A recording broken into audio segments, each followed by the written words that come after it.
we'll get started shortly. So thank you all for joining. And I got another one, John Wood's about to join. Robert, why don't you start? Because you did have a question last month and we didn't get a chance to get to it, or you didn't get a chance to join it. You fell asleep on us or something, Robert, right? No, I couldn't get hooked up. I gave up. Okay, why don't you give us your question, Robert? Well, my car's been running good, but my oil and my water gauge is doing a funky thing. I'm thinking it's just a gauge, but the oil pressure goes up to 25 and it stops. And when I shut it off, it goes to 0. It goes up to 25 and it stops. So that's it. It used to go up to 60 and up and down when I, so is that indicative of just a bad gauge, or is it, I don't know. I hope so. Car seems to be running fine. And then just when I went out in the garage to just take one last look at it before we made the call, I noticed the water temperature is, needle is right at 180 degrees. Doesn't it drop down when you turn the motor off and then come back up? It does. Yeah, so both of those functions seem to be not functioning. Is that possible that they would both go funky at the same time? Well, they're in the same gauge. It's that combination gauge. Yeah, it is. Yeah.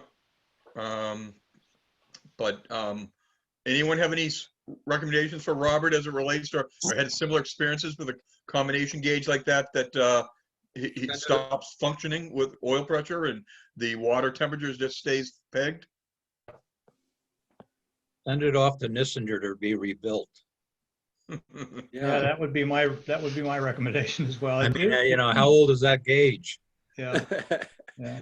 Since 64. Right. And it's probably never been rebuilt. You have an original car, Robert. So yeah, I have sent out actually my maybe the tachometer. Maybe I've sent out my speedometer. I forget over the years, but this one, it's just all of a sudden. I thought discovering tonight it was particularly odd that both functions seem to not be working. Like one thing you can try, Robert, is my temperature gauge sticks sometimes, so I just tap it a little bit, and then all of a sudden it goes up to where it should. It's only on my temperature though, not my oil. Yeah. But no, it doesn't seem the needle or something sticks, but the needle comes up on the oil pressure. It just goes up to 25 pounds. It should go up to 60 and bounce around, and it just doesn't. So I think the gauge must be bad. I sort of wanted a confirmation from a couple other people that it sounds like the problem, because it's a hard one to take off. You gotta, I think both lines are permanently fixed to the gauge. They are. And so I gotta get all the way inside the engine compartment and all of that through the firewall. Pain in the ass, but I guess something to do over the winter, huh? Have you tried to loosen getting that gauge out of the block? Because that's probably going to be a pretty tough thing to get it out of the block. I think it's frozen in there. Yeah, they can't see me. Well, my car's a nice car. It's got low miles. If someone's speaking in the background, if you wouldn't mind putting your phone on mute, that would be great to minimize the background noise for all. Thank you. Ask Peter how they can see you. No, we cannot see you, Judy. Someone else has joined, so thank you all. So any other suggestions for Robert? Yeah, so if Robert, you're going to take that out, I guess I'd recommend getting some, lubricant or penetrant spray on that block plug that goes in for the coolant, and just let that sit for a couple days or a week or something like that, right, before trying to take that out. And it is there is a specialized tool for that. Some of us have made our own. You kind of take whatever it is, an 11/16 or 3/4 inch socket. I can't remember what the size is. 5/8. Thank you, Bob. You can have to grind a slot in it for the wire so that it kind of grabs it without. Anyway, just some thoughts. Yes. Okay. And the only other thought that I would have is if the oil pressure is really only going to 25, and that's all you're getting when it was before going higher, it could be that the oil pressure relief valve on the side is stuck.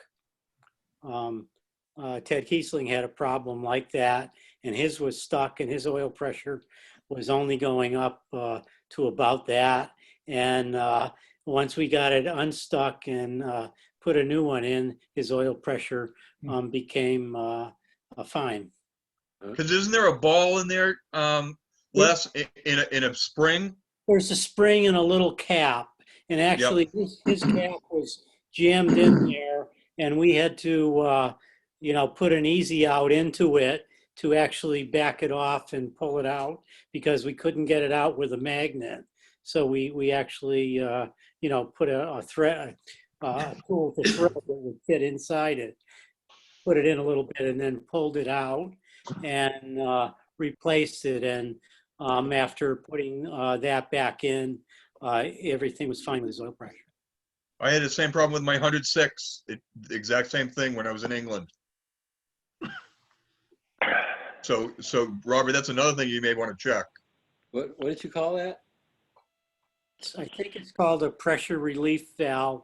There's a little nut on the side of the block that is holding it in.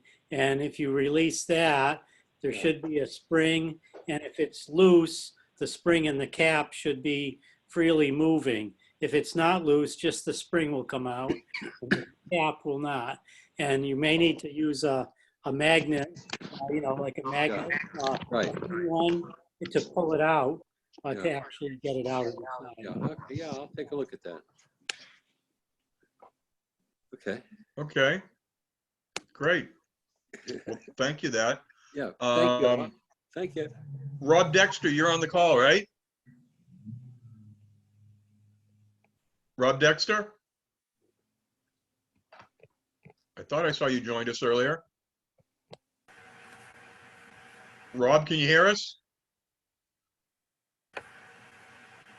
Well, why don't we wait on Rob, because he's got something very interesting I want to share with everyone. So we'll wait on Rob to come back. But so Daryl, you had a question for us. So Daryl, you want to give us? Yeah. So I was out cruising and, you know, enjoying the day. And all of a sudden, it started to feel like the car was having a vapor lock, okay? Fuel wasn't coming through. It didn't completely die, but it was, you know, similar to a vapor lock situation. I had this a few years ago, and a good friend of mine, mechanic, he figured out it was sludge in the gas tank, and we blew it out, cleaned the fuel lines. It was running very well. But as I said, this last weekend, I'm out driving around. I had a kind of a vapor lock situation. It didn't die, but was gasping here and there. So do you think it's fuel, Daryl's the issue, or do you think it's possibly electric? Because I know in your note you said you're questioning the coil in the distributor. Well, so then I started to go online and Google around, and I found one article that was saying, you know, check your coil and distributor cap. It could be something in there as opposed to the fuel line. But, you know, I just don't know. I need some sounding board from you guys to tell me if you've had similar experiences. Well, I'll just share with you on Saturday, I was driving back my 100 back from our place in Rhode Island, and I was on 295 cruising along nicely at 70 miles an hour and just started to lose power. And ultimately, I pulled over to the side. Fortunately, my wife was behind me, and I pulled over, and so I did the first check, and I checked the rotor, and I put a new rotor in, and everything, no difference at all. It wouldn't start. It didn't seem to be fuel related. I always carry a spare coil, and I put the new coil on and fired right up and ran great. So the coils, I've been experiencing periodic problems with them. Do you happen to know, Daryl, do you have a Lucas coil by any chance? You know, I haven't looked in there in so long, I don't know, but I think that's where I'm going to start before I start messing with the fuel line and filters, that kind of thing. I think I'm going to try the coil and, you were saying your rotor as well you replaced? Is Well, that another- there've been issues with rotors as well. Okay. You know, you want to make sure you have the red rotor is the ones that typically have not had as many problems with that. But I replaced the coil and it fired up fine. Now, what I'm hearing from like I was in touch with Bill Rawls, who's Bill's Classic Cars in the UK. They don't even use Lucas coils anymore. They use what are called intermotor coils. And then I have a spare in that, so that's what I'm going to put on my car. So, the thing good with coils is they're same across the range, whether you're bug eyes or hundreds or 3000s. They all use the same coil. So where would I order that kind of a coil from? Moss Motors? Any suppliers that? Well, you can check with Moss. I know that Bug Eye Guy sells those intermotor coils as well. Bob Okay. Abbott, any experience you have with intermotor or coils other than Lucas?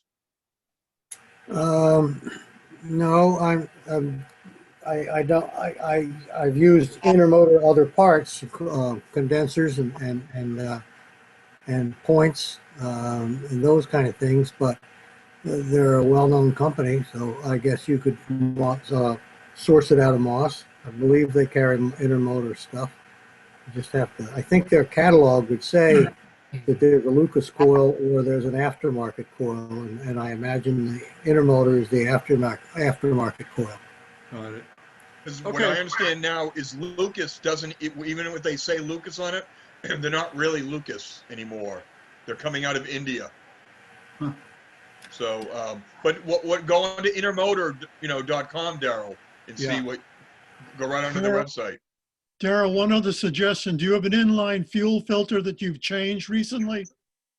I don't know that it's been changed that recently, but there is an inline. There's a couple inline there. They look clear to me when I looked at it. It didn't. The fuel. It's a clear filter, and it did Well, look. I have a Model T Ford. I had a similar problem you're having. It was crudding the fuel line. Did the car stall? I mean, when I had this problem, when I It had didn't stall, it was struggling. yeah, that's it. Mhm. The carburetors get a little gucked up just normally when we drive them. After a while, they start to run crummy, and then they clear out. Isn't that just normal? Could it be that was what was going on? All right. Well, I'll give all also, these he a needs to shot. determine whether the issue is electrical or fuel. Yeah. All right. Well, I got some starting points. This is good. Okay. You can get them on Amazon. I just checked Amazon. You can get the intermotor coil for a Healy 3000 on Amazon. Okay, great. $49.71 plus $14.49 shipping. Oh my God, it's going to kill me. I'll go quiet now. No, thanks, Ernie. Thank you. So, Rob Dexter, have you come back? Yes, I have. As soon as you said my name before, my computer cut out. So Okay. sorry about that. Not a problem. Rob, do you mind if I share 2 pictures you shared with me?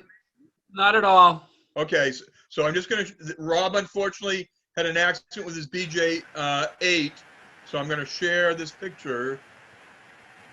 Can everyone see that?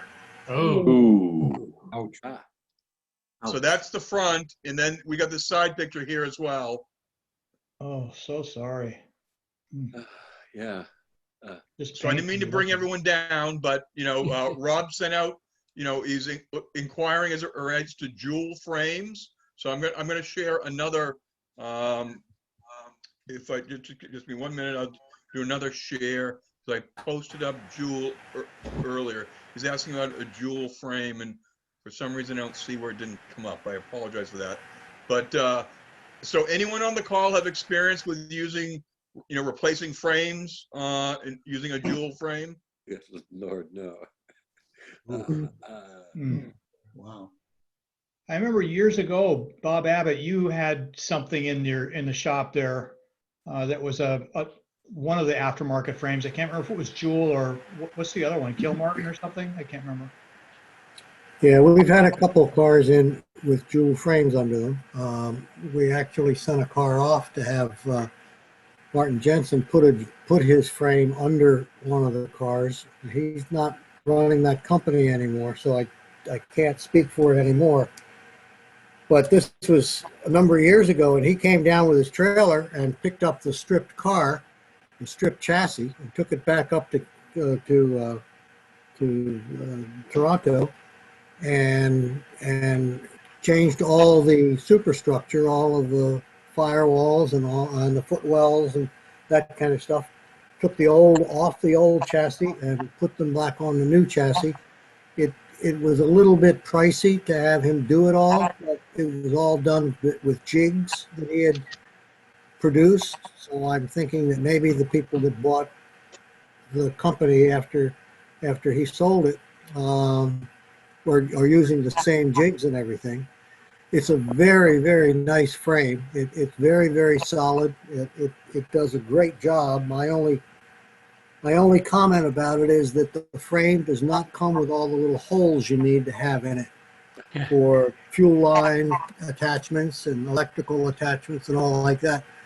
When we talked to Martin about it before, he just said, some cars are different than others, so I don't want to put those holes in because somebody will tell me that I put them in the wrong place. And that may be. So we just don't put any of the holes in. The only real problem we had with that was the holes for the sway bar brackets on the front, right there where the frame angles down, that those brackets go into captured nuts, and those weren't in there, and that presented quite a problem with it. But all in all, it's a great product. They made a great frame. Yeah, I have a car in the shop right now with one, and I still marvel at all the work they do and how nicely it's made. Yeah, I went onto their website today. $4,000 plus shipping is what they're quoting. Can you see the picture there? I have a picture of a Jule frame right now that I'm sharing there. And unfortunately, Martin passed away. I was there about 3 years ago, and if you buy his frame and you get his DVD, you'll see me running around as a gopher guy. The only complaint that I've ever heard about Marty's frame is that the concourse people don't accept it. Right. But it's a lot stronger. My recommendation, I bought 3 of them so far from him before he passed away. My recommendation would be if his son is still selling the rack and pinion outfit, and it just does wonders to the control of the car. Yeah, so Paul, you've installed. Go ahead, Rick. Marty's Sorry. son is running the company now. Pardon? Marty's son is the one that's running the company now. Okay. Yeah, I know when I talked to Marty last time, the original people that he had hired to make the frames had retired. And, pardon me, he was looking at a few other people to do it. And he said, if you want the frame at the old price, which I think was $3,400, he said, you better come up and get it because it's going up after that. So. Okay. Now, I did see Spares will sell a whole underpinning, will sell everything. And let me see if I can pull that up as well. Bear with me. But so Spares has that out of England. And they were getting 17,000 pounds. Whoa. Plus shipping. Unfortunately, that didn't pull up the way I wanted to, but I'll leave it at that. But so Rob, any questions you have for any of the other folks on the call regarding your, because you're also looking for a restoration shop, correct? Well, I've had a guy that's done some work for me before, but he's not not taken on the task of doing a full, replace the frame on anything. I know it's a major task. I know I'm, talking at least a year plus of whatever I've got to do. And a Healey is definitely probably one of the more difficult cars to do anything about. If you got a Spitfire or something, you bolt things on. The Healey, it's all got to be, the metal's got to be cut. It's got to be welded back on. So it's just not an easy transfer. Right. And It's- unfortunately, with my accident, it was only, I mean, I was maybe doing 30 miles an hour, and the guy ran the stop sign and came out in front of me. So he had a couple little scratches on his car. Obviously, mine's looking a lot worse.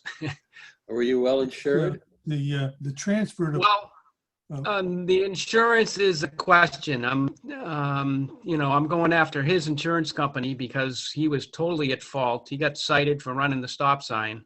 Yeah. So we'll see. The jury's still out on that one. And Did what do you you get have hurt for of it? insurance, Rob? I did J.C. Taylor is what I had. Okay, But again, I'm going after his insurance company. got it. Wouldn't J.C. Taylor go after his insurance company? Yeah, I've never had an accident, and I've had the car for 23 years, and so I'm a little bit in new waters. So I've got somebody helping me, another insurance friend, and he's just, giving me some guidance on what I should do and shouldn't do. I'm waiting for the adjuster to come back. I even had to tell him where to find parts because he didn't even know anything about Moss Motors. The insurance adjuster was not somebody that's done anything with classic cars before. Well, was it his insurance adjuster or J.C. Taylor's adjuster? No, his insurance adjuster. Yeah, On that topic, have people had good experience with Haggerty? right. Yeah, I've too. Bob Abbott, anything that you recommend for Rob based on what you see in those pictures of his car, how hard it was hit in front?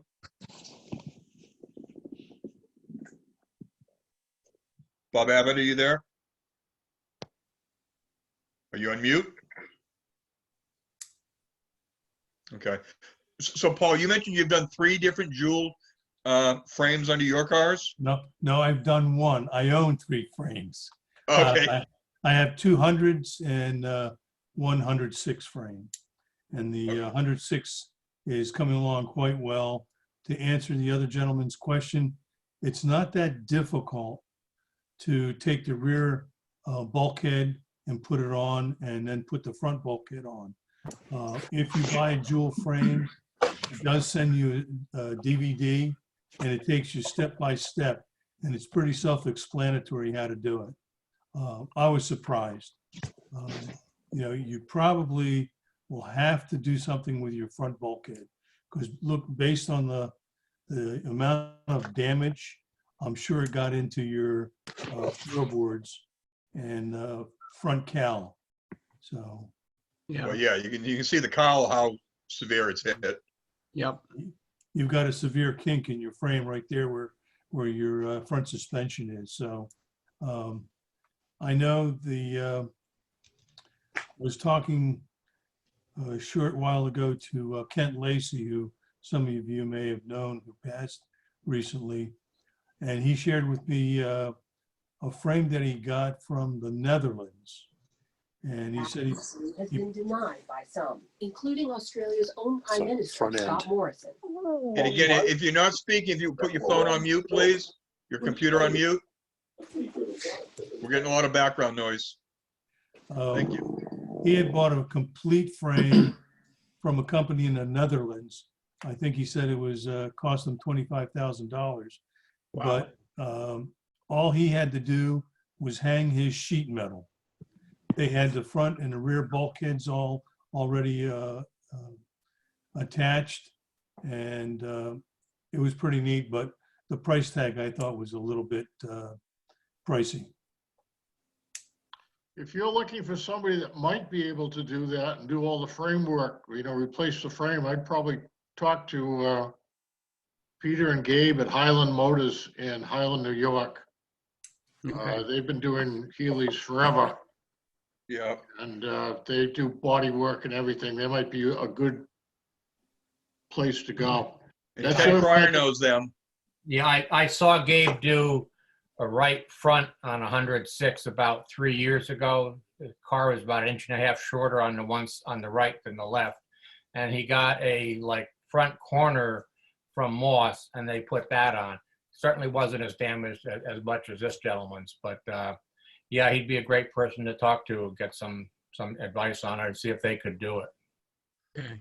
He's pretty backed up. He said, I seem to have people coming to me with restorations all the time. So So the picture I have up on the screen now is AH Spares in the UK. So that's what their chassis. And so, Paul, I think you mentioned coming out of the Netherlands, this may be similar to what you're experiencing. They are asking 17,000 pounds plus shipping for this complete undercarriage. How much is that in money? Well, that'd be about 25 grand. Oh. Yeah. Well, I haven't seen I haven't looked at the pound recently, but it was down about 1.3 to the dollar. Peter, that's $22,211.69 today. Is that on Amazon, Ernie? Nah, but it's on Google. More or That less. doesn't count shipping. No. That doesn't count shipping. You're right. Well, if you're a Prime member, they ship for free. That's not Amazon. Yeah, I don't think that one's right. Right. Quite a bit of labor savings to buy a complete assembly like that rather than having to do the front and rear cowls and fender wells and all that, though. So that needs to be considered above just a base frame. Yeah. Peter, can I ask a question? Yes, please. This is Richard. I have an insurance question. At what point will the insurance company of the gentleman that hit this other gentleman say your car is totaled? Well, again, with J.C. Taylor, if you have with that stated value, Rob, they ultimately should be covering that. I understand trying to go after his insurance, but obviously, as you can tell, you're dealing with an adjuster there that doesn't know anything about Healey's or classic cars. Yeah, I'm not sure I had the best value of my car because when I insured it 23 years ago, I haven't increased it as much as the value has increased. So I have some issues with my own company. So that's why I have to pursue his, and I'm going to see how it plays out. One suggestion is consider Haggerty's cherished salvage. So if your car is totaled, as this would probably be, you get the car plus a settlement. Otherwise, the insurance company takes your car, gives you a check. It's short money to add that coverage. Yeah, but can you do it after the car's been hit? Well, that's in hindsight. Oh, well, for other people to consider putting cherished Helpful. salvage on their cars. well, What was that called from Haggerty? Cherished salvage. Thank you. Are people generally happy with Haggerty when they have claims? I've used them once and they were perfect. They were just fantastic. I mean, they sent out a knowledgeable person that understood British cars, understood the cost of parts, and they were very quick with the claim. I'd recommend them. Wow, great. I just had one claim for a windshield, and they told me to get an estimate. I said, look, all I only want is to get my windshield replaced. Buy me a windshield and I'll replace it myself. I don't want to take it someplace else. And I said, well, how much do you think your labor's worth? How long would it take? And they paid me for the windshield. They threw some money at me for my labor. So I was very happy with it. And they did it really quickly too. Because their price is great. Yeah. Okay. Fortunately, I never had a claim with them, but I've heard good things. Go ahead. I'm not getting quick because this accident happened on 9/11, so it's still not a good date for me. Jeez. Wow. Well, Rob, hopefully you've gotten some ideas from the folks there as it relates to that. I do. Yep. Thank you. So what, John Congling, you want to share with that? You have a phase 2 frame? John, are you online? You sent me an email. I have a BJ 67 frame with firewall and everything, and I can send you pictures of it. Okay. Okay. Or you can call me. Probably be easier to call me. My telephone number is area code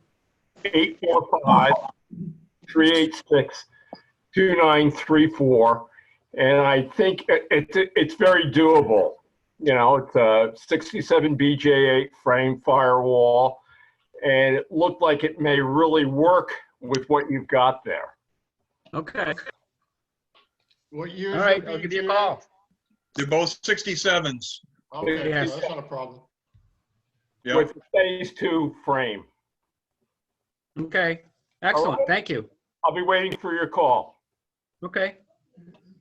So John, you just want to repeat your number again in case Rob, did you get that okay, Rob? I got it. 845-386-2934. That's it. Yep. If it can work for you, whatever.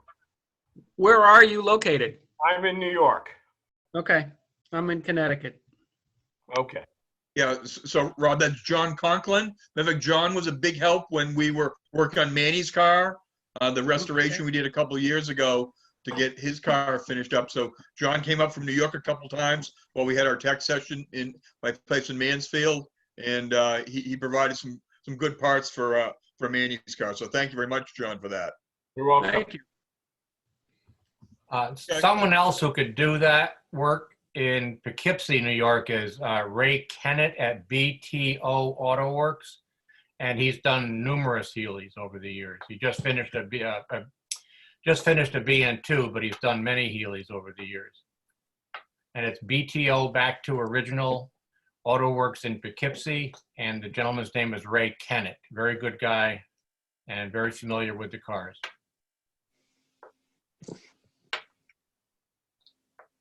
Okay. Thank you. And he's about 15 minutes from Gabe and Peter, and they kibitz back and forth on things quite a bit, constantly. Okay. So Rob, where's the car right now? It's at the shop that I've had some work done in the past in Hartford. Okay. And he's actually, the shop owner is going to give me an estimate to fix it as well. So, I'm coming at it from as many angles as I can. So obviously, it doesn't need to be fixed. It needs a complete restoration. Yeah. It's going to be a huge job. It is. Go carefully. Thanks. So what are they estimating 6 figures on that? I haven't got any estimates back. I don't know. Okay. You should contact someone like Gabe and Peter or this fella Ray and get a second opinion ahead of time for your back pocket. Well, that's the guy that it's sitting in his shop. He's going to give me a cost.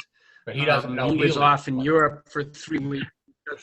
Yeah, well, he knows Healey's. He does a lot of foreign cars. So, but he was in Europe, Italy for 3 weeks visiting his mom. So he just sort of got back. So I had a little bit of a time delay there as well.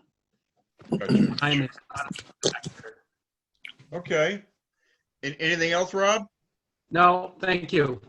Okay. Well, hopefully keep us appraised of the progress, and if there's any other support you need from members, we'd be happy to do that. Thank you. Yeah, I'd like to make a comment.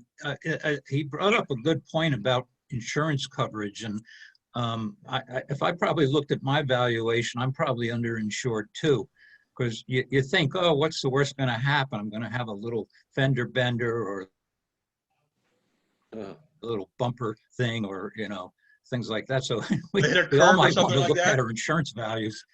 Yes. Or hit a curb. Yeah, that could have been a big one too. But because I mean that car's going to cost.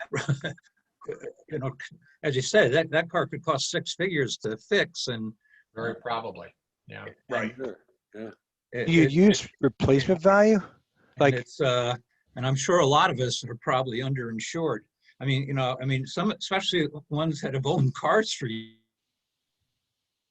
years, You're right. When I first signed, I have J.C. Taylor. I think I had 25,000 on the car, and I don't bump it up every year. I'm higher now, but I'm not, if I had a total, I'd probably be screwed. The companies automatically bump it up for you. I don't know whether J.C. Taylor or Haggerty does it, but I know one of them does. J.C. Taylor does not. No, you have to state the value every year with J.C. Taylor. Yeah, this fall I was going to go and get the car evaluated so that I would have an appraisal and then base the insurance on that. And of course, I never got to that point. Right. I think it's actually Grundy that puts it up for you. Is there a Very rule of nice thumb? They put up they supposedly revalue your car, and when they think it's worth more than you've got it insured for, they automatically insure you for more because they're thinking of you all the time and not that increased premium they're going to get. The 104 that I mentioned that Gabe and Peter did about 3 years ago, and they replaced a portion of the frame, that was a complete nut and bolt job, which I think yours would be, and I'm pretty sure it hit six figures, hit over 100,000. Yeah. So you're probably looking in that range. The restoration on a car is usually more than the value of the car. So, I mean, Although that car got a new engine also, so you may not need all the mechanics, but it ain't cheap. No. Is there a rule of thumb? Regarding what?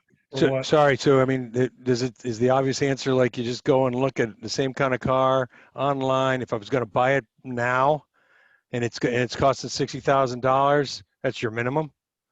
That's like because I just bought a Sprite, and I went to Haggerty. First, I went to Liberty Mutual. They didn't know what the heck to do with it, right? They gave me this crazy experience, and then they actually told me you should go to Haggerty for this car. And so I just like kind of doubled what I paid for it kind of thing. But just use the, if I had to replace the whole car, I think as the rule a of thumb, baseline. I think the rule of thumb I've always heard is you can always buy a restored car cheaper than you can restore one on your own. Absolutely. Yeah. So if you bought it for 60 to recreate it, figure 100,000 just kicking it around. Yeah. When you evaluate your car, you have to decide what you would be willing to sell the car for and it would be okay with. You just have to, I mean, I would be okay if I'd be okay if my car, sold for $75,000, $85,000, something like that. I mean, you have to arrive at that on your big Healy, and that's your agreed upon value. Which is why I bought a Sprite. Okay, Get started. Or $25,000 or whatever it is. You just got to decide if it's okay with you, and that's what you agree upon. Okay. Based upon the current market. So there's also the Haggerty. If you go onto their website, they have a price guide on there too. So, Yeah, Alan, do you have a square Sprite or a bug eye? I have actually both. Okay. So I own my father's bug-eyed Sprite that he bought in 1973. Okay. And I spent my high school summer one year stripping the car down. Unfortunately, they moved to Europe, so the car sat. And it was good. It was in good shape for a long time, but then it was in a barn that kind of collapsed, so it got wet. And so all the parts got wet too. They were in boxes bagged up and everything. So that car's sitting on a trailer in my yard, and I don't know what to do with it because it's a big project. So I finally got tired of house projects and decided, you know what, I'd like to get back into a Sprite and drive it, right? So that's why I joined. I'm a new member, and Pete's been kind enough to reach out to me, and it's my first tech session, and I appreciate everything I'm hearing so far. I'm thinking I might be one of the youngest guys here, right? Which I appreciate. That's not saying much. No, but I appreciate the experience, quite frankly, because I grew up with cars like this. My dad always owned foreign cars, and so I have an appreciation for these kinds of cars, and I know part of the love of these cars is the fact that they don't always work, and it's British technology, at the height. But I'm looking forward to when it's my turn to ask a couple questions of the knowledge base that I can see on my computer screen. Well, Alan, you could be 65 and be one of the youngest guys here. Yeah. So Alan, in that picture, that bug eye behind you, I'm doing that one right now for my granddaughter. So that's in year 6 with it. We just started the engine last week, so she's fired up. Ernie Connor, who's on the calls, he just finished a bug eye Sprite. He worked on that for 4 years, Ernie? Just finished that. That about 4.5 years. Yeah. About 4.5 years, but I took some time off to hang around at your place. Yeah. Yeah. So you got a lot of Sprite owners here on there. So Tom Williams, are you on the call? Tom Williams? I'm on the call. Okay. So Tom, you had a question regarding your overdrive unit where it was slow to engage, and after an hour and a half would slip out of overdrive. Tom, have you checked the oil in your transmission? Do you know? Are you full? Do you have your? Is it full up? I've got a little speaker box that's kind of blocking my access right now, so I haven't started to do any diagnostic work with this. Okay. So Tom, you just want to, anything else you want to add as it relates to questions out to the group, as it relates to your overdrive? Now, have you gone out and used it since? It's been fine since, but I have not driven it for an hour and a half. So the real issue was the oil heated up and it maybe lost some viscosity. Is that kind of your thinking with that? I hope that's about all it is, but as long as I have to dive into it, I might as well get some advice here. Right. Any other comments for Tom, recommendations regarding overdrive not working when things heat up?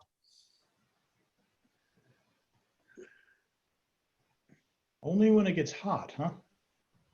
I mean, obviously it's got plenty of fluid in it. It's not running low.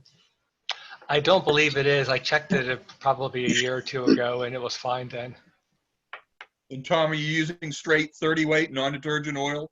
2050, I believe. Problem. Tom, this is Bruce Newcomb. I just replaced the solenoid on my overdrive, as well as the lockout switch, which is everybody locks out the overdrive in first and second. So if you're going to go in there and do anything, I'd recommend you to replace that lockout switch. Short money, and you won't have to worry about it. Oh, thank you. So Tom, do you have a BJ8? Yes. Okay. You said speaker box, so it makes it a little more difficult because sometimes you got to remove the console. Yeah, the console is going to have to come out. So once I get into it, I figure I might as well get all the way into it. In the oil, it should be straight 30 weight non-detergent oil in that transmission, Tom. 2050 is perfect for the engine, but the transmission should be straight 30 weight. Okay, I thought the owner's manual was calling for 2050. The manual is wrong. They changed things at the left. From what I remember, they changed the owner's manual, well, at least the shop manual in later years. I'd check it again, although they used to say use 30 non-detergent. Right. And, that's probably what I would go with.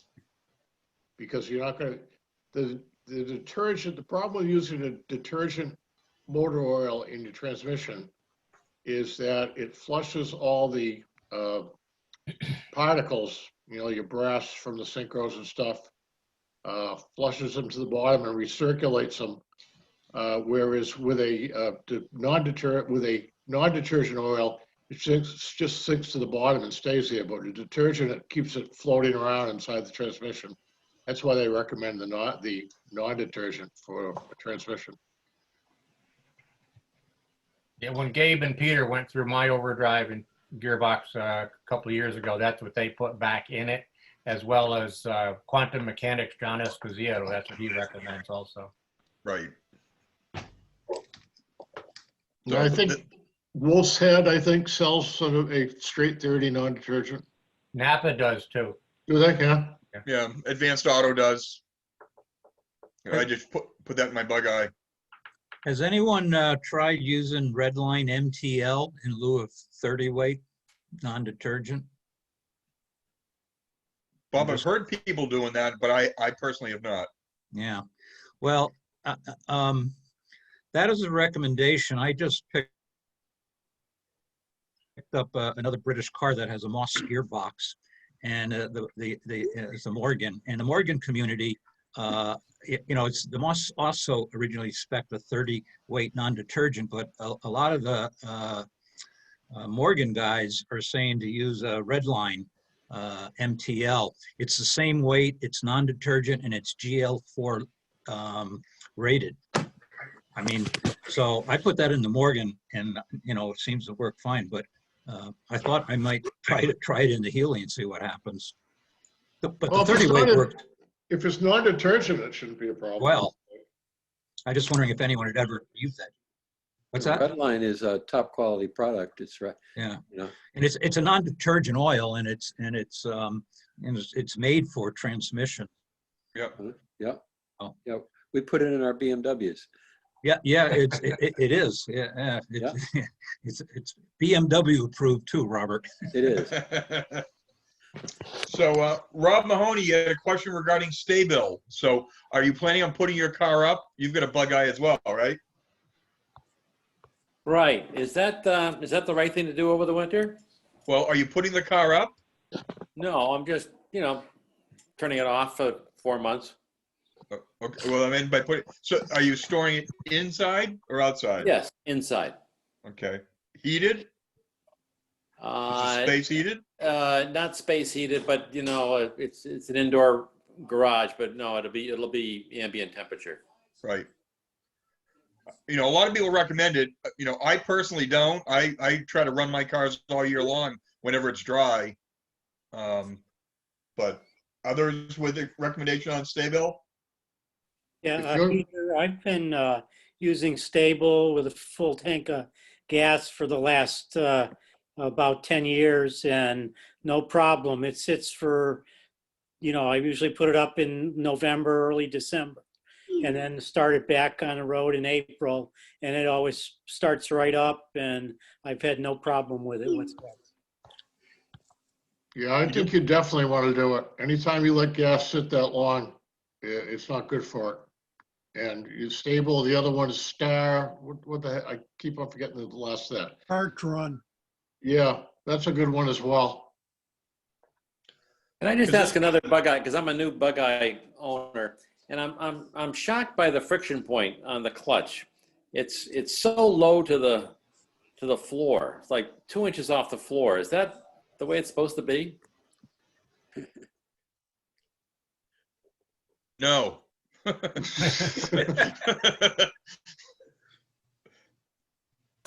sounds awful low, Robert. Rob, sorry. It feels that, yeah, it's Bob. Bob is fine. Oh, Bob, sorry. Okay. No, that's too low.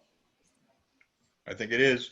So when you replace those that Weber with those SU carburetors with Bug Eye guy, who can just sort it out with a new clutch too.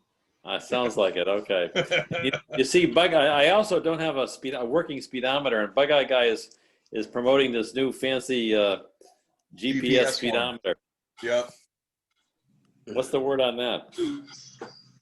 Why bother? It's not going to be the original.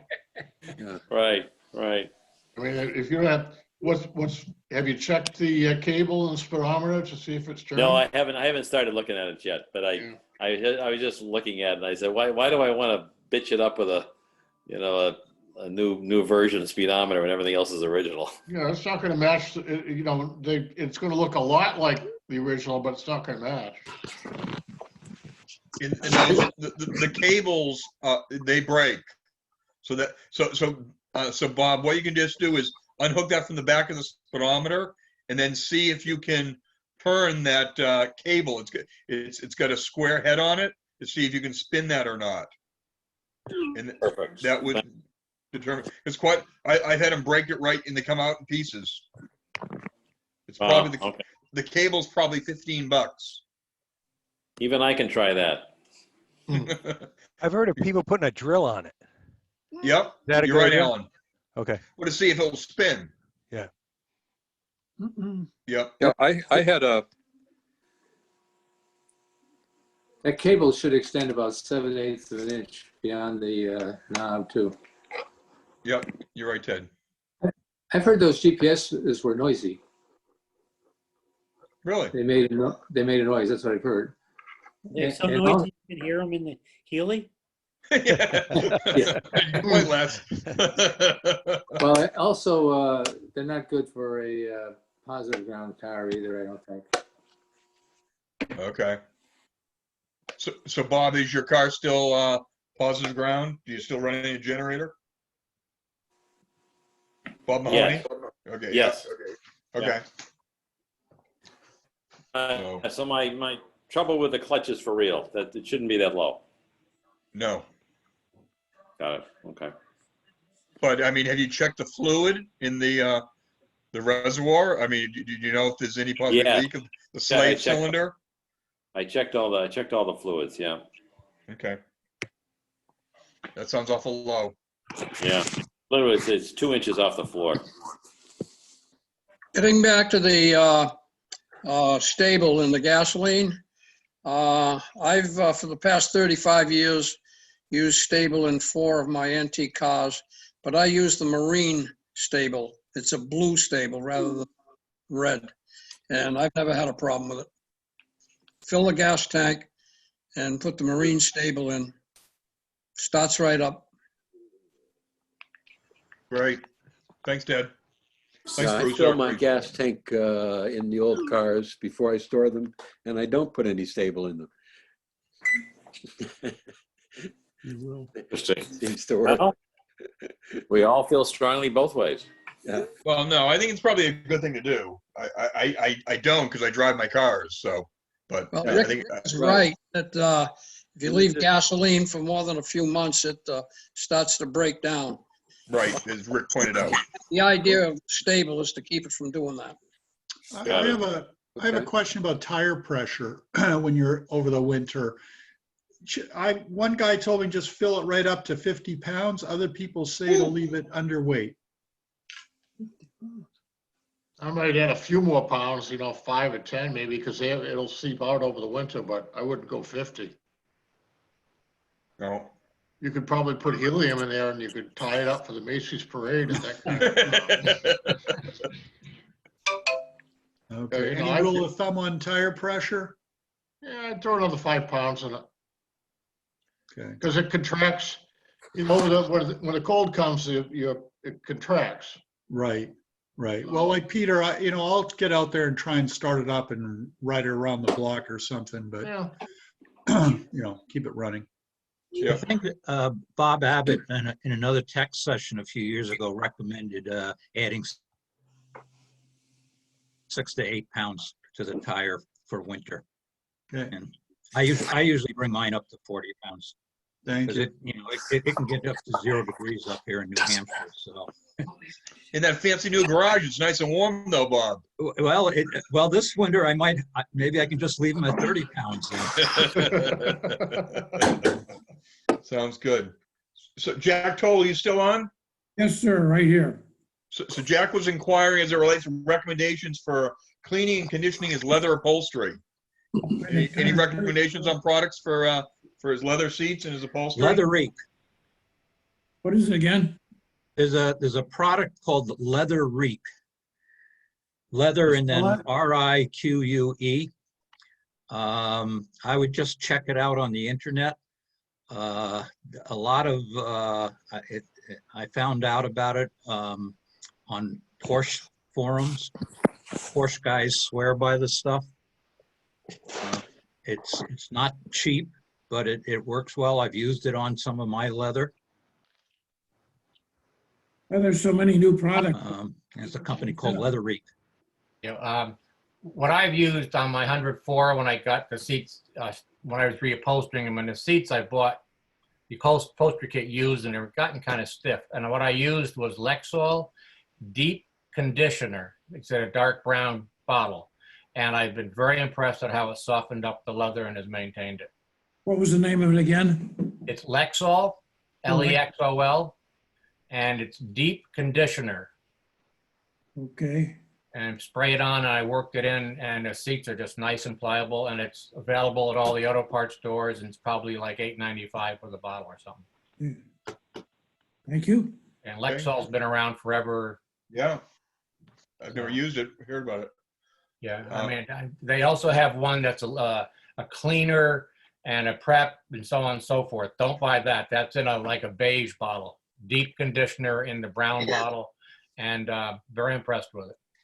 Great, thank you. Yeah, particularly the price. Mike DeVito, you still on the call? I'm here, Pete. Yep. Hey, Mike, good to see you.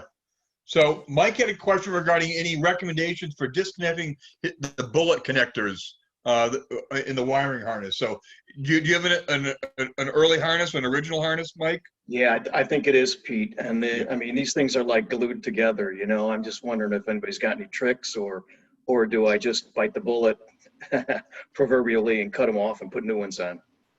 Gotcha.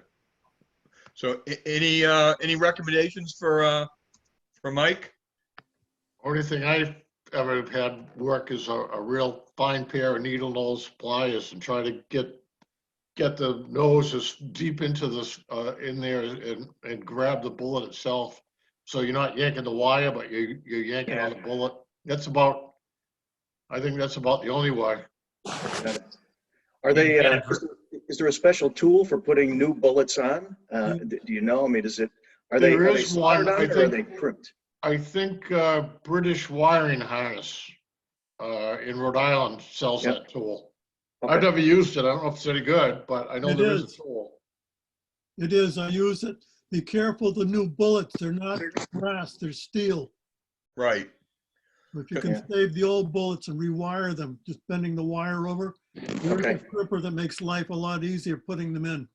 Okay. Because on those metal ones, what I do is I use a little solder on the end of it, and so put the wire through, and then I just put solder on the end.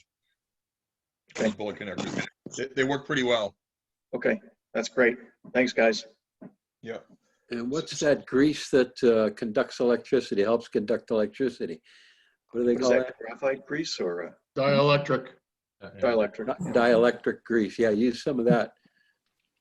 Yeah, that'll make it easier for the next guy that has to take them apart. Well, it prevents them from corroding as well. Okay. That's Go to the next guy. Let him suffer. Yeah, that's Rhode Island grease. Wiring in North Kingston, Rhode Island. They sell a tool. They sell a lot of places sell the crimping tools.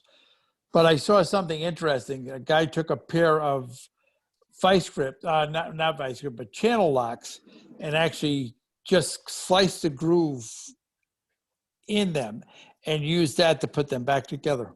Really? Really? They sell a tool, a specialty tool, but you can do it with a pair of channel locks. So Ernie, you just did your car. What did you? And you're an electrician, so what did you? Most of mine came apart. How do you do the wiring in your car? I soldered the bullets on. I actually soldered them. I did not use a crimping tool. I soldered them all on. And I did find that if you try and take them apart, it's sometimes the rubber insulator actually comes off the sleeve. Yep. You can slide that off the sleeve so you can get into them. But I soldered all mine. I didn't use a crimping tool. Okay. And I did use, as Rick said, I did use a pair of thin needle nose pliers to insert them. Ernie's got lamp wiring through the whole car, right? Yeah, lamp wiring. Everything's red. Everything's red. No, actually, I made a new harness, and I bought everything from Rhode Island Wiring, all the correct colors, and took the harness down there, and they braided it for me. They have all the old braiding machines, and it was, actually the braiding looks like it's factory, and it's I don't have anything that looks like a bug-eye wiring system. I have 8 fuses and 4 relays, and it's all tucked up where the radio would be. So hopefully my car will not have electrical fires. 8 fuses.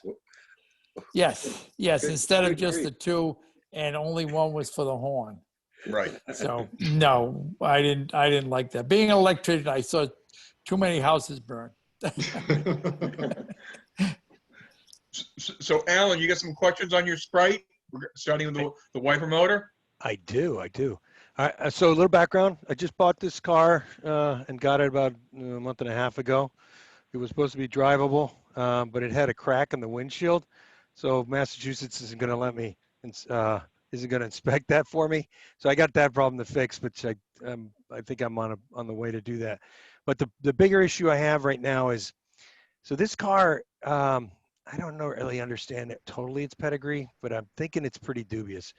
The they changed it over to negative ground, which that in and of itself isn't a problem. It does have a 1275cc engine with disc brakes, which is kind of what I was looking for. Yeah. And it has Weber carburetors on it, which are pretty sexy. Hopefully it goes good. But the other challenge is that the wiper motor, and this is supposed to be a 67 Austin-Healey Sprite. I thought it was a Mark III. It might be a Mark IV. The books I've gotten that's a cuspier, apparently, like before they turned into a midget or something like that. Like they call them spriggets or something. Well, yeah, they call them spridgets when you talk about Jule. So the midgets came out in 61. Oh, okay. So even earlier, Alan. Yeah, so so it's been kind of hard to find good information about it. But then, so my first question is, so again, the car went from positive to negative, and the wiper motor, it looks like there's an older style and a newer style. It doesn't, it's not working. And I've tried to, so I took it apart. The guy I bought it from had some brushes, so I put the brushes in. That was pretty straightforward, but still nothing. Still, crabs in ice water. So now I'm trying to I put an ohm meter on it today, and to try to, and I'm not an electrician, so I'm new to the whole ohm meter thing, but it doesn't look like it's, meeting the spec that's in the book, right? So there's there's like this wrapped wire thing. Anyway, so long short of is the recommendation, like, don't futz with it, just go buy a new one kind of thing? Is that my best bet? So is the wiper motor still in the car, Alan? No, I took it out. Okay, Along with okay, good. The big tail. The big tail comes with it. Well, the other thing is that grease, it gets all clogged up, and is the problem with that too. So have you cleaned everything with that? Yeah, sort of. I mean, I was just trying to get the thing to move. Okay. And it doesn't, like, it does move, like, if you manually. So when I took it apart, like, the motor piece comes, there's a housing that is over the motor. So I took that apart, and I could spin the motor with my hands, and I'd see the little whatever you call that, weasel tail spin, right? And it would spin. So everything was good. I mean, looks mechanically, there weren't any issues from there. It just that kind of electronically, it wasn't, it's not acting like a motor should, right? Well, what happens if you put put a negative and positive on a connection from a battery, just some alligator clips or jumper clips? Excellent question. So I tried that. and what happened? The wires on the alligator clips started heating up. So I took it off. It started like warming up the alligator clips. But that's exactly what it didn't move when you did that? No, sir. No. So I was wondering, when they changed it, my first question was, so is there a difference? Like, is the wiper motor positive ground? Could it be a positive earth wiper motor? No, it doesn't make any difference. No. Okay. Yeah. Okay. I sent mine out and I had it rebuilt. I can't remember by who, but it works fine. Well, Bug Eye Guy does them. And Alan, if you're in, I've got a couple spare wiper motors if you're interested. Oh yeah. Oh yeah. I'm The parts definitely are all over that. plentiful. Yeah. So I'm not sure how good that, but I mean, if, we can go into them and take them apart and see if it's better than what you have. Okay. All right. So, and I looked online, so I discovered Moss. The guy I bought it from, he was a pretty straight up guy. He told me about Moss. He had some parts, and then I discovered like British Victoria, and I'm just looking around all these sourcing. Moss I've found is kind of expensive, on the expensive side. And if you look around, it seems like you can, my wife is, I had to talk my wife into doing this deal in the first place. So spending mortgage money on this stuff is I gotta be careful with. My next question is, the car did not come with a, with the reservoir. So it's got, the wiper fluid reservoir, and it's got the push button. That's the pump you use. It's like on the dashboard, right? So the guy I bought it from, he bought from Moss. If you go there, there's a bottle. It looks like a bottle you put on a bike, but it's about 7.5 inches tall, right? And it comes with a mount, and I can't figure out where to mount that because it's not going to go on the firewall because the firewall is only 5 inches tall before you get into the bulkhead. Is the new term I learned today, which is where your feet go, I guess, that kind of thing. Yep. So is there any recommendations on how to, Alan, that's the least of your problems. It is. The wiper bottom. No, I know. Maybe the inspection guys don't test it. No, that. I don't know. no, They usually don't. I'd recommend going getting a bottle of Rain-X and just drive fast. Yeah, I'll try that. I love Rain-X. Okay, so I just been looking around for anything that would form factor would fit, and so that's I'm just trying to solve all the problems at once. Do they have you checked the moss? I don't know what a 67 Sprite looks like underneath what they use for a reservoir. Is there a different part number when you get to a 67? Take a look at the moss catalog and see whether it's this thing. It's this one that he bought with a mount, right? So like I said, it kind of looks like a water bottle. Yeah, it's about that size. Why don't you Google 67 Austin-Healey Sprite engine compartment and look around and see in there. That's the easiest thing to do. Okay, good. I mean, that's what I've been doing, and so again, that's why I was asking the question, just because it wasn't. So Alan, we got another club member, Bruce Ketchin. He has 2 square Sprites, and I don't see Bruce is on tonight, but he normally is. I'll introduce the two of you, and I know maybe Bruce bought one of my parts cars off me, and he may have a part for you. Oh, okay, that's great. Last question is so the car came with, as I said, these Webers, so it doesn't have the Strombergs anymore, right? No, SUs. Yeah, sorry, SUs. So the what it doesn't have, so so it starts right up, and it will idle. It started right up, it idled great, but if it's cold if it's cold, as soon as I stepped on the gas, it would just die. Right. Bob Mahoney, you still on? Yeah, welcome to my world. Okay. Hey, if you it have a starts nice, up. you have a nice driveway. If you have a nice driveway, just sit in your driveway until it gets up to about 120 degrees, and life will be fine. And by the way, windshield wipers, forget about it. Don't drive in the rain, and wipe off the glass with a wiper. But you have to sit there. I have a Weber too. And it takes a long time to warm up. Once it's warmed up, it's fine. So my question is, and it does. So that was the problem. It's in the barn, right? I put it in the barn. I turn it on. I'm going to either die of carbon monoxide, or I got to get the car out of the garage, right? So it only weighs 1,700 pounds. I push it out, right, and let it warm up, and it worked great. My question really was, the car had a choke. It actually, it has a space. Good. And that, Weber says chokes. Yeah, so my Weber doesn't have a choke. That was my question. Does a Weber carburetor have a choke, a manual choke, for just this issue, right? Because this car doesn't. They don't have the cable. They don't have the connection. Really? It should. Okay. Hey, Alan, why don't you come over? I got a Weber on one of my Sprites. Okay. I can show you the setup. All right. I think you live in the next town over, so yeah, I'm in Mansfield. It shouldn't be a hard deal. I was in Mansfield Center today, so my son lives right on the Foxborough Mansfield line. So you and I should go for you and I should go for a car trip together. We're both in the same boat. Okay. Okay. Fast. Yeah, I'm getting ready to take my Weber off mine and put SUs on it. But I've been living with it for 20 years, so it hasn't. It hasn't been bad, but yeah, Webers don't like to run until they're totally warm. Okay. And supposedly they were better performance, but I'm not really convinced that's the case. So like that guy behind me right now, I put SUs on that. I didn't put a Weber on it. Is there a significant difference, like performance-wise? No.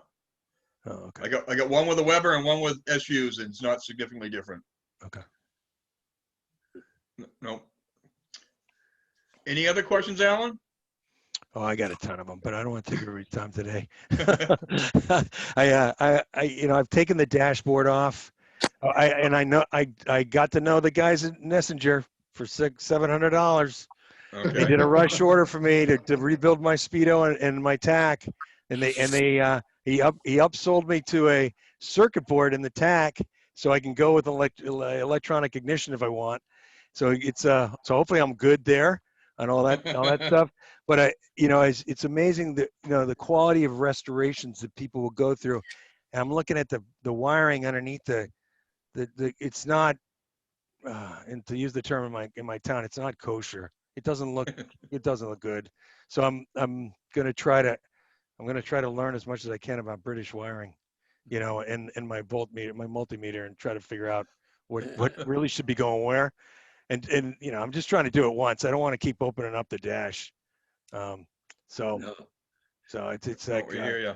Yeah, just because it's like, I like the idea of actually maybe having a British car that will run, electronically, without a lot. I'm going to change.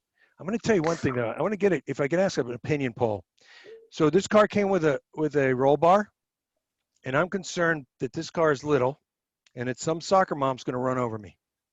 And so I bought, and this might be heresy, but I bought one of those LED lights that goes in the back of a truck. I don't know if you've ever seen those, right? And my plan is to put that on the roll bar, right? So it does flashers, it does, it just raises up the height of the stop thing. I'm just trying to beat Murphy's Law, right? Don't bring it to Lars Anderson for a show. Yeah. Yeah. You may not place. I don't think this car was really ever that original, but so Alan, so a lot of people put third brake lights on the back of their cars. Okay. Some people also put LED lights in because they're much brighter. Obviously what you're saying is a concern, but it's you need to, whatever, it's your car, so whatever feels right is what you should do. Yeah, we'll see how it works. The reason why I tell you the story is because I found out I have to go to an electronic flasher unit. So I found a Lucas electronic flasher unit out of the UK. So at least it's going to say Lucas. It's probably made in India. But, right, it is. But apparently, if you go with LED bulbs and stuff like that, you really want an electronic flasher unit. The original one doesn't really understand. I put the third brake lights on both my cars, and I also added that motorcycle flasher that's about $8. So it flashes 3 times or 4 times fast and 4 times slow, then stays on, and that it's only on the third brake light. I made a little bracket that fits up on the rear cockpit trim, a little aluminum bracket, so it sits up there. I probably won't drive with the top anyway, so it doesn't matter, but I swear by them. And when I stop at a light, the road that I live off, Mendon Road in Cumberland, is notorious for rear enders. And whenever I stop at a light, I keep my eye on the rearview mirror. I take my foot off the brake and then put my foot back on the brake so it recycles. And I've got them on both cars, and I wouldn't live without them. There you go. All right. So Alan, Ernie's our expert on electric. So. Okay. And also, as far as your wiper motor, I could not repair mine. I repaired Manny's, but I couldn't repair mine. I took it to Ace Armature in Pawtucket, Rhode Island, and I think it was about $60, and it came back. It runs perfectly. Yeah, I've worked with them too. They're good. Yeah. Yep. And they knew what they were doing. They said they've done them before. They said they had one there that somebody dropped off 6 months ago and never picked up. So you just did you did a return for it? No, I took mine down and they repaired it. They repaired the Okay. one that I had. But the wiring on them is funky because they're live all the time, and actually the switch operates the ground. So it's different than what you would think it would be. And then you have the parking switch on them that throws another curveball into it. So you can really have to understand how the thing works. My parking switch, when they sent it back to me, that they put the wire in too short, so it was parking on the wrong side. I had to extend the wire and turn the cap 180 degrees, as we did on Manny's car. I did the test wrong then. I did the test wrong because what I did is from the battery, I went to the 2 leads. There's 2 leads on it. There's 3 leads, a ground and these 2 other leads. So it sounds like I should have put the negative on the ground. I put him on the 2 leads. So I think it's possible. I did the test wrong. So it sounds like the real test should be put a positive on one of those leads and the negative on the ground. Yeah, you need to ground the ground and put the positive on okay. one of the others. But if you put it on the wrong one, then you're using the parking switch and not the lead that runs the motor. Okay. You're a little complex. And that parking switch he talks about, Alan, is on that round cover on top of the wiper motor. That's where he's talking about the parking. And there's a brass little finger out there. That's what he's referring to. Okay. If you've taken it apart, you open up that wiper motor. Yeah. You get that circular cover. Yeah. On top of where the unit goes back and forth, right? Yes. It sits on. Yeah. That's called a parking switch. Yep. Oh, okay. Okay. Yes, there's a dead spot in that, under that cap, and that you line that up so that when your wipers are turned off, when you turn the wipers off, there's power still going to the wiper motor, and when it hits the dead spot, it leaves the wipers parked down where they should be. Otherwise, they'd end up in the middle of your windshield all the time. Okay. Yep. Those clever British. Okay. Okay. Thank you. Anyone else have any other questions tonight? Back to the LEDs. Are they? Do they have LEDs for positive ground? Ernie, do you know? Yes. Okay. I believe they do. The LED bulbs are not that cheap, but I do believe that you can get them for positive ground. I know for a fact you can. I did on my MG. Okay. Where did you get them? Dana, where'd you get them? My brother-in-law got them on Amazon. Yeah, Moss told me that I had to have negative ground for them to help me. When I went Look through on it. Amazon. So maybe try looking at the Moss UK, because all the cars over there are positive ground, and I know that all the car shows I used to go to had a ton of LED lights that they were selling. Yeah, AH Spares sells LEDs, positive or negative. Okay. I have positive ground in my car, and I put LEDs all around, including the headlights, and it came from AH Spares. Okay, that's what I'll do. The other place to look, believe it or not, is Alibaba or AliExpress. Yeah. Because I was like sticker shocked looking at those, what Moss wanted for the LED lights. It's like $25 a light, right? For the rear lights. And I'm like, $25 a light? It comes from China, right? I mean, what anything coming out of China is not worth $25.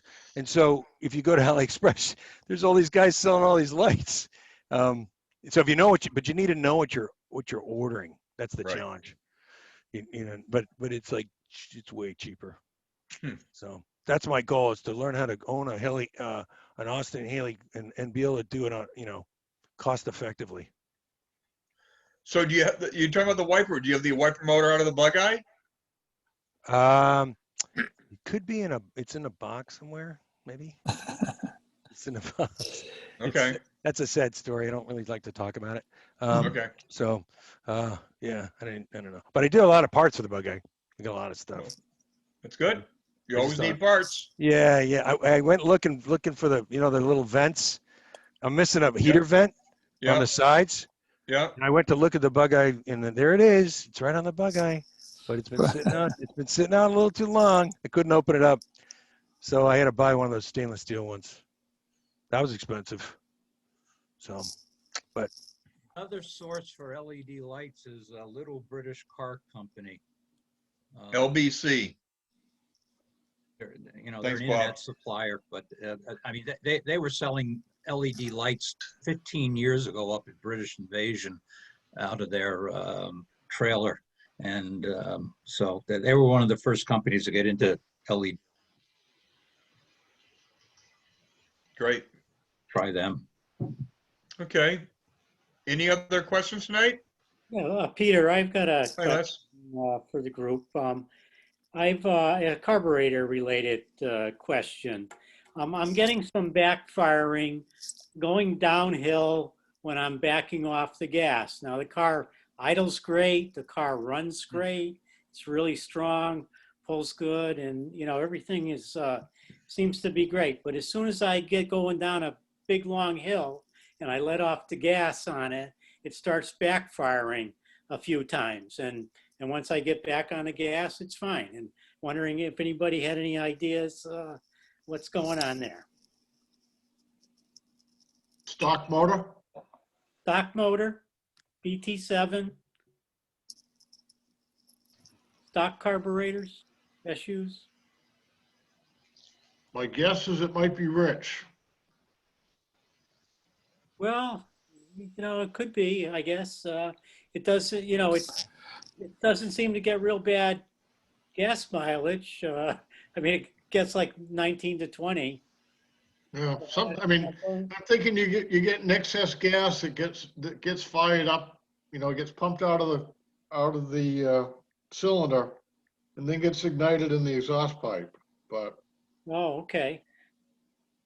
You know, that's just a wild guess. So yeah, that could well be, you know, because usually when I'm running it, it's running pretty, you know, pretty strong. And then when I get at the top of the hill, I kind of back off and going down the hill, slowing down, letting the Keep motor your foot in it, Les. Well, you know, usually there's obstacles in front of me. If there's nothing, my foot's into it and it doesn't backfire.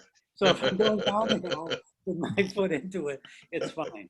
You know, frankly, if the car was running strong everywhere else, I'd put up with an occasional backfire and be happy to have that. That's what I've been doing.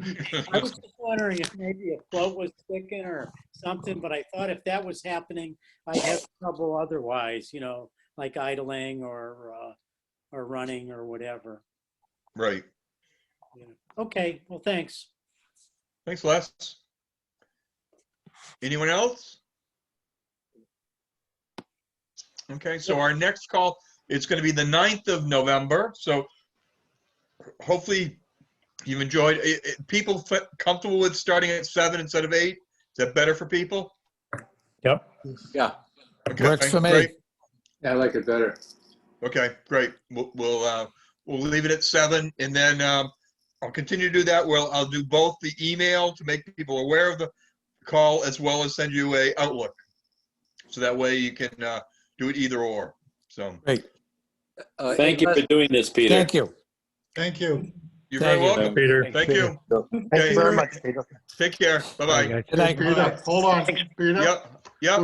We're going to be doing our Austin-Healey BS call the last Monday of the month, and we're going to have a special guest, and our special guest will be David Townsend from Sports Car Art. A number of people here have got his paintings, or I'm sorry, graphic images, and he's going to talk a little bit about how he does his stuff and what he does, and it should be, he's an interesting guy. He's starting out as a bug eye owner himself, and he's a good friend of mine, and he's agreed to come on and tell us a little bit about his work. So I will send out an email and put it on Facebook, and hope to see you all for that. It's usually a lot of fun. So it'll be the 26th, right, Rick? Yeah. So Thank you for doing that, Rick. Yeah, 7 p.m. We're going to be trying to do guest speakers on the AHBS call, special guests. So David gets tapped first, and I'll be tapping other people. By the way, Peter, I saw Jack Rawls did a Zoom conference call with Australia. So you're going to have to get him lined up for us. Yeah, okay. No problem. He just posted on YouTube a race that he was in at Snetterton in the UK. Wow, he got car control. He's unbelievable with that with his father's 3000. So yeah, we need to get Jack over here. Obviously, Bill and Rose will be here for Enclave 2022 when we're in the Poconos in September, the third week in September. Well, we need to get Jack over too. Well, that should be easy. Tell him he's going to drive the stock car event. Yeah, there you go. Yeah, I gotta tell Bill about that. I haven't told him about that yet. Yeah, that'd be good. He'd love going around Pocono. That'll be good. So, okay, thank you guys. Yeah, thank you, Pete. Thank you. Yep. Have a good evening, folks. Bye-bye. Bye. Thank you.